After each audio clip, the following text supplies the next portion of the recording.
Pay no attention to the clock. Ignore the countdown happening before your eyes. It's all irrelevant, and I'm gonna tell you why.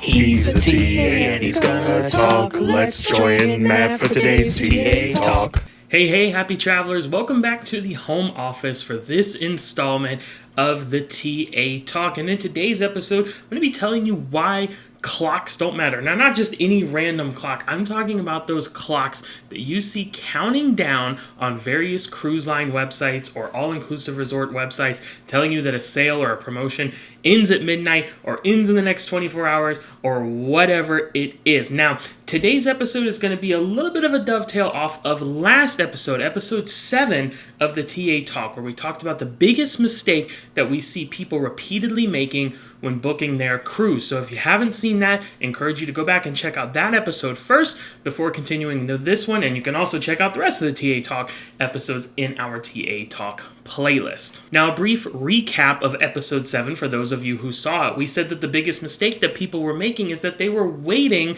to book their cruise. They would wait for some random promotion to come up or some random price drop to occur, when in fact we have seen time and time again cruise prices tend to rise over time, and the best practice is to book your cruise as early as possible, because if the price goes up after you've booked, it doesn't matter. You're booked. You're locked in at the lower rate. If the prices were to go down after you book, we can typically change your booking to that new lower price, usually up until the final payment date. So you're really secured either way if you book as early as you possibly can. So, what does this all have to do with those clocks that are counting down on those websites? Well, it's not just the clocks counting down, it's promotions and sales in general. And what I want to talk about is how they really are not anywhere near as relevant or important as people might actually think they are. The reason for that is that cruise pricing can fluctuate even if a sale hasn't changed. Even if it's still the same sale or promotion that's been going on, the prices can still change. I'm going to show you some examples of that in just a minute.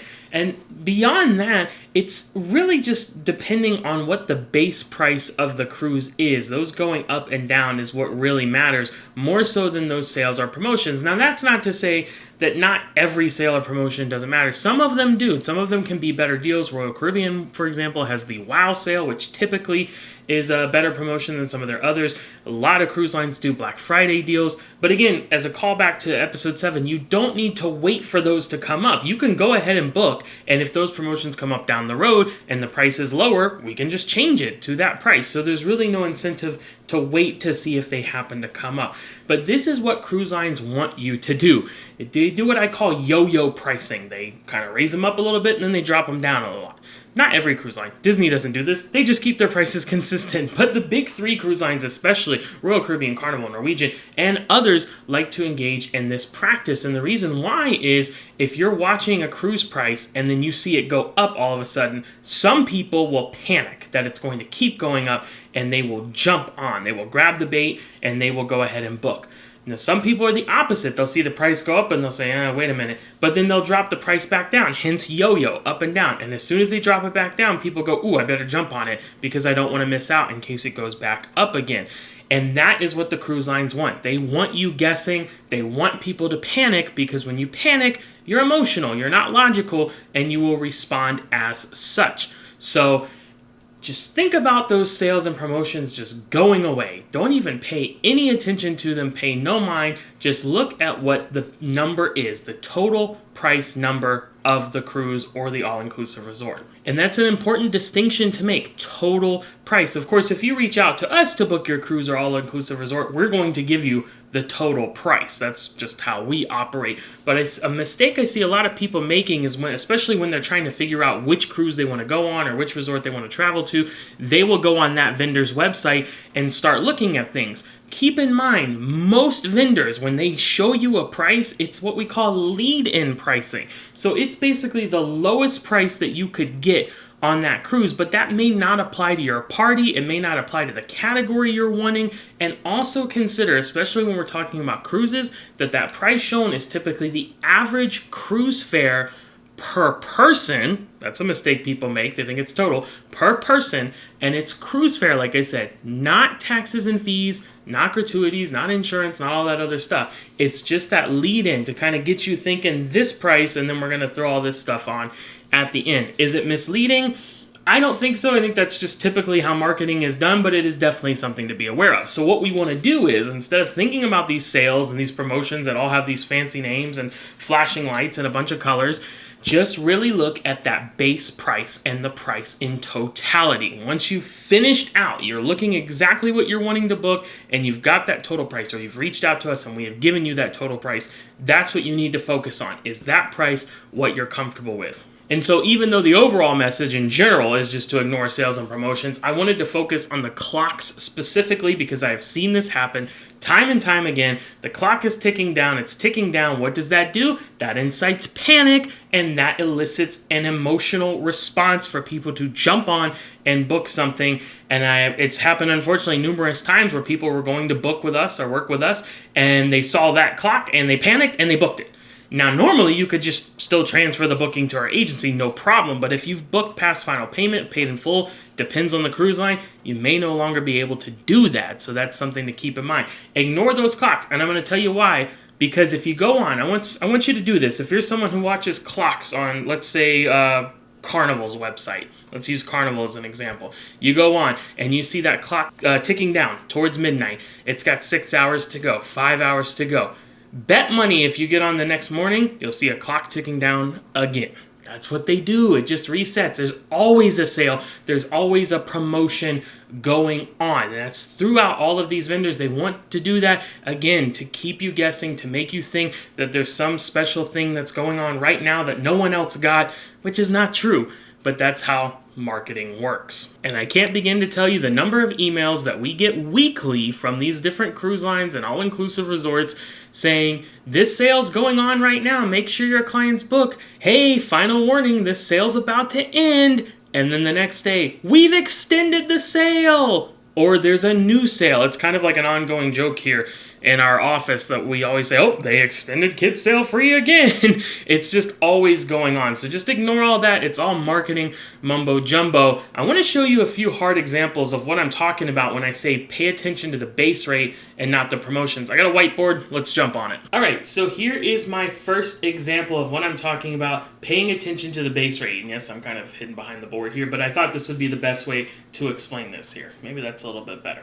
So a common promotion we see, especially with Royal Caribbean, is this right here, 30% off of every guest. I'm going to explain to you how you could have 30% off of every guest on Tuesday and then 30% off of every guest still going on Wednesday, and yet have a completely different cruise price, because this does not matter. What matters is this, the base rate. So here we have two examples. I'm going to show you why this matters.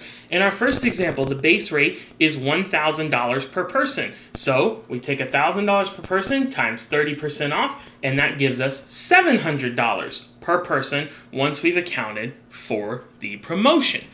However, what you will never see, because this happens on the back end, is the what I call the base rate being adjusted. So this is in our part 2 of this example here. You still have 30% off of every guest going on, but now instead of $1,000 base rate per person, they've changed it to $1,200 per person base rate. So now when we take our 30% off, we end up getting this number, $840 per guest, $140 more per person, even though it's still the same exact promotion. It's still that 30% off of every guest, but because they increased the base rate, you end up paying a higher price. That's why I'm saying don't pay attention to the technical mumbo jumbo, the marketing jargon, and all that stuff going on.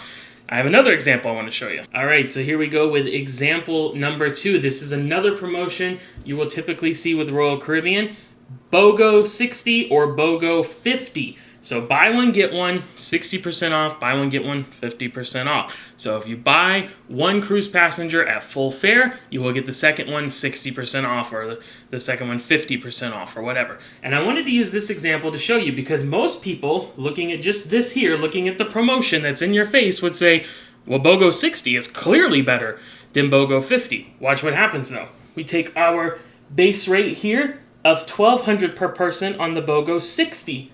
$1,200 per person. We take our 60% off. That gives us $480. So we're paying $1,200 for the first person, full cruise fare, and now we're paying $480, 60% off for the second person. So for 2 people, you get $1,200 plus $480.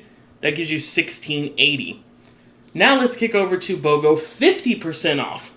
But now we're thinking, oh boy, this is 10% less. This is nowhere near as good of a deal. But see, base rate, now we've dropped it to $1,000 per person. So $1,000 plus 50% off, we're gonna have $500. So $1,000 for the first cruise guest, $500 for the second cruise guest, gives us $1,500 total for a room of 2. And just pay no attention to taxes or fees or whatever in this example. It's just the numbers exercise to give you an idea of how the marketing works for the cruise fare. That's what's affected here. Taxes and fees typically remain the same.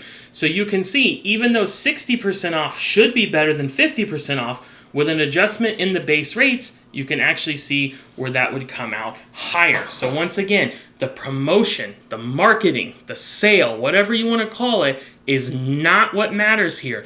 It's the base rate in conjunction with that promotion that gives you that final total price. That is what you need to focus on. Now, one final example I want to talk about with sales and promotions. Again, this is going to be with Royal Caribbean. That is who we sell the most of by far, so I typically like to use them as an example. This one, those other examples can apply to other cruise lines for sure. This one really applies solely to Royal Caribbean. And it's ironic and funny because I'm telling you to ignore those sales and promotions. Those are the ones people are always focusing on. The one that I think you should actually take advantage of, people always tell me is like a scam. It's not an actual deal, but it is. And that is Kids Sail Free. And for those of you who don't know, Kids Sail Free is a thing that Royal Caribbean will offer from time to time where kids ages 12 and under sail for free. Now, the first objection people will have with that is that they say it's not actually free because you're still paying taxes and fees for them, which is true.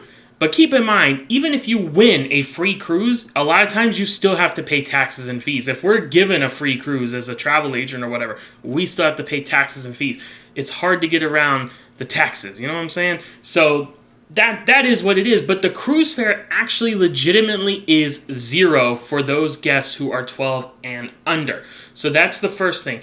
The second problem that I see people have with Kids Sail Free is that they don't know that in the fine print there are blackout dates, and that that happens. Holidays, summers, times when kids would be out of school.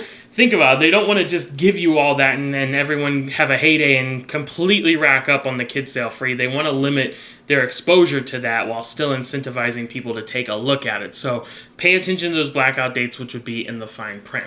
Now, the third objection that people have with Kids Sail Free, and probably the most common mistake I see people making with it, is that they're not pricing it out correctly. And so remember earlier I talked about finalizing that price, seeing it through all the way, or asking us because we're going to give you the final price. A lot of people, again, when they're first shopping, they will go on the cruise line's website. In this case, they'll go on Royal Caribbean's website, and they'll start looking for stuff. The first mistake is that they just look at the lead-in pricing. The second mistake is that they think, oh, kids are sail free, so, okay, we have 2 adults, we have 2 kids who are 12 and under, so we only have to pay for the 2 adults. Well, first, as we know, that's not entirely true. You're still going to have to pay taxes and fees for the kids. But even if they're aware of that, the mistake I see people making is going on and pricing out a room for 2 adults and then thinking, okay, just taxes and fees for the kids, and that's our price. Not so. At least not always so. And the reason why is that cruise lines have what I call subcategories of rooms. So when you go on in a general consumer website, what you typically probably see is like interior, ocean view, balcony, suite. Those are your 4 main categories. But inside of those, there are subcategories. And I'm not even talking just Central Park balcony, Boardwalk balcony, Ocean View balcony. Yes, those would be subcategories as well. But I'm getting even more specific than that. A 4D Ocean View balcony, a 3D Ocean View balcony, 2D, 1D. A lot of people don't even know those exist or what they mean. What they typically refer to is one of 2 things. Either location, so the room is either more forward or aft, or more midship, which you're going to pay more for, or it refers to the occupancy level of that stateroom. 4D may only hold 2 people, whereas a 2D can hold more people, or whatever the example may be. Don't hold those as law. That's just a thing I'm just throwing out letters and numbers to give you a hypothetical example there. So a lot of the mistake people make is they will price out a room that actually can only hold 2 people and think that's the price they're going to get. These rooms that can hold 3 or 4 or more typically cost more. You might have limitations on availability for location, so you might be having to pay more to get into a room that can have midship location.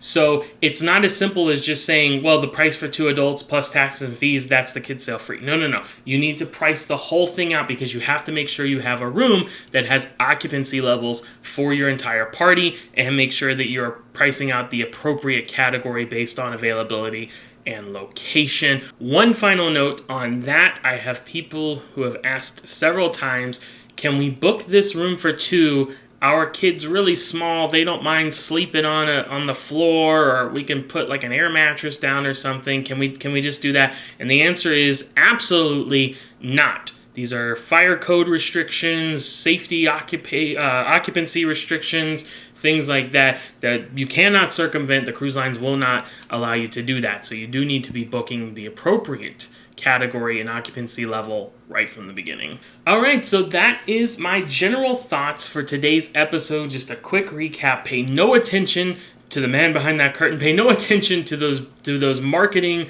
promotional, sale terms and rates and things that get flash in your eye. Definitely don't look at the clocks that are counting down. Do not let yourself be incited by panic and make an impulse buy or jump on something just because they are teasing you with the idea that it's all going to go away. Make sure we are thinking about base rates. You're either asking us because we're booking for you. Hopefully, we are helping you book. You're working with us as your travel agent. We will give you that total price so you know exactly what you need. If you're shopping around on your own, on the websites ahead of time, make sure that you are pricing it out all the way through. Complete the process. Make sure it has everyone listed there so you know the total price that you are going to be facing. And once again, call back to episode 7. Most important thing, do not make the biggest mistake that people do, which is waiting to book the cruise. If you know you want to go on that cruise and you have the funds to pay the deposit to secure it, do it.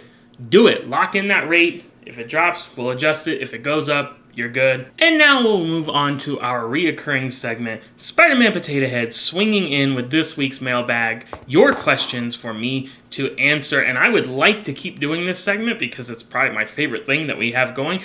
But these questions I'm about to read today are the last ones we have, so please feel free to send those. Keep sending them. If we've missed it, send it again. You can leave a comment here on this video. You can, leave a comment on any video, really, and designate that it's for the TA Talk.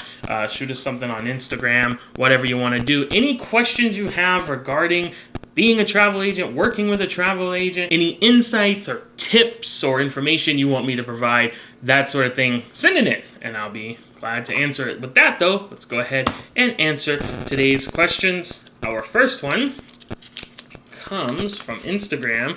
Low in Garden says, how do you become a travel agent? Also, favorite sandals resort and why? If you've been watching this entire series, you will notice that question has come up several times. How do you become a travel agent? And I keep saying I'm probably going to do a TA Talk dedicated to this. I'm still trying to figure out exactly how I want to go about that, but I will cover it. For the second question, favorite sandals resort and why? Well, of course, Sandals is the all-inclusive, adults-only resort brand that we partner with, the only all-inclusive resort brand that we sell. And Sandals also has Beaches, which is their family all-inclusive resort. So they're the same company, just if it's named Sandals, it's adults only. If it's Beaches, families are welcome. So if we're being technical and you ask me my favorite Sandals resort, I haven't been to all of them yet, but we've been to several.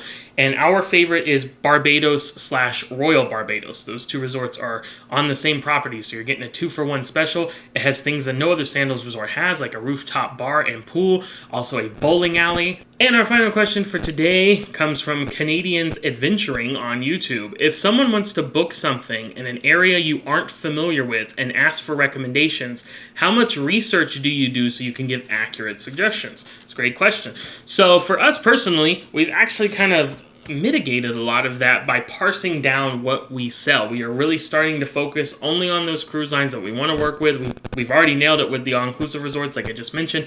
Only Sandals and Beaches for all-inclusive resorts. Only cruises with certain cruise lines, primarily Royal Caribbean, Disney Cruise Line, Celebrity, We do some Norwegian, some Carnival, some Virgin Voyages, but those are the main ones that we sell. So we become a lot more familiar with them because we are working with them more and more. The real trick of it is when you start talking about destinations, and if someone wants advice on that. And honestly, you can really only give great advice if you have been there and done it. So we are definitely working on that. We've been to most of the Caribbean now. We've checking off some real great places around the world. We went to Europe last year. We have our Hawaii series that's just debuting right now on our channel. Somewhere else really interesting coming up on the horizon that we haven't announced yet, but it will be a really cool spot. But we do the research that's necessary. If you have a question, we're going to get you the answer. I mean, that's how we're going to work on it. We like to lean on personal advice, things that we've experienced ourselves, but whatever amount of research we need to do to give the advice to our clients, that's what we're going to do, bar none. That's what we're here for. All right, friends, that is going to do it for this installment of the TA Talk. Thank you, as always, for joining me. Keep sending those questions, please. I would love to keep doing the mailbag. And also, if you have any suggestions on topics for future TA Talk videos, feel free to send those as well. As always, if you're interested in booking your own cruise or maybe hitting the all-inclusive resorts with sandals and beaches, we are travel agents. Our services are completely free to you. We book you direct with the cruise line or direct with sandals and beaches, so it's no different than booking on your own. You're getting our services for free. We'll be there to answer your questions, help you with everything, act as the liaison between you and the vendor so you don't have to call and wait on hold. We'll do that for you. You won't pay a single cent more than you would booking on your own, so why not help us out? Feel free to reach out via that travel agent information that you can find in the description of this and every video on the channel. With that said, I'm signing off for today. I will see you next time for the next TA Talk, but until then, happy travels.